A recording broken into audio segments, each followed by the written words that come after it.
It is Friday, July the 10th, and I want to read from Philippians 2:14 and 15.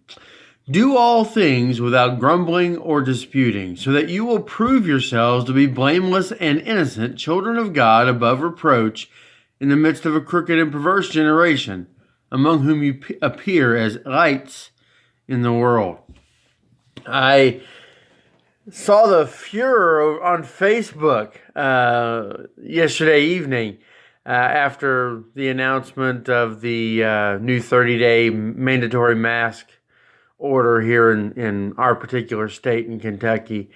And everybody just literally went indiscriminately crazy one way or the other.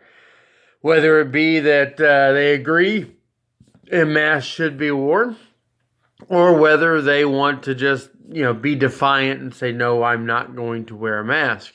It seemed like everybody had a strong opinion one way or the other and began to grumble and dispute and get into that. And I start thinking to myself about the Israelites in the wilderness. And back in Numbers 11, it just says they began to complain. And they began to constantly complain. And it was one of the major problems for that group of people was their constant complaining against not just Moses and the rest of them, but against God and His leadership. And then I see this verse in Philippians 2:14. It says, "Do all things without grumbling or disputing." And I start thinking to myself, well, we're not being told to be mind-numbed robots here, but we are taught to be people who obey and do things that are supposed to be done without grumbling and disputing. But I like the reason in verse 15, so that you'll prove yourselves blameless and innocent, children of God, above reproach in the midst of a crooked and perverse generation. Folks, we live in a generation right now that, quite frankly, seems to be as far away from God as perhaps it's ever been since the days of Sodom and Gomorrah. Do we not need to be some form of an influence in how we live? I think we need to watch what we say and how we say it. There is ways to be positive and still remember that because Christ went to the cross for us, we are headed for a wonderful future. Sometimes that's what we have to remember when things get difficult, things get annoying. Maybe we don't like what we see.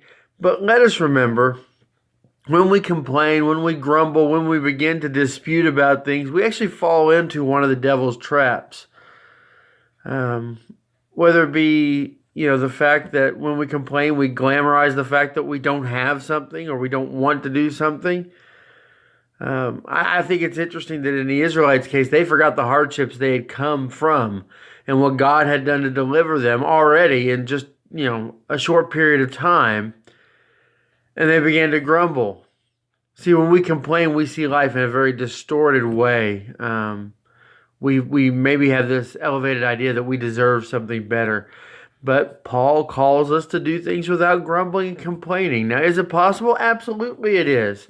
But we've got to concentrate on Christ and the grace and the mercy that we found in Him. How can we complain so often when we know that we were loved by God so much that He sent His Son in our place? How can we complain and grumble when we've been blessed in every way possible?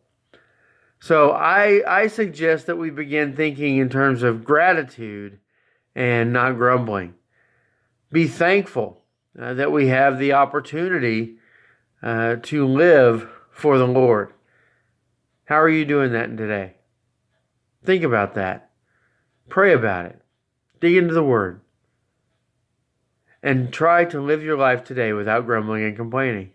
I promise you'll see a difference. I hope you have a great day. We'll see you tomorrow.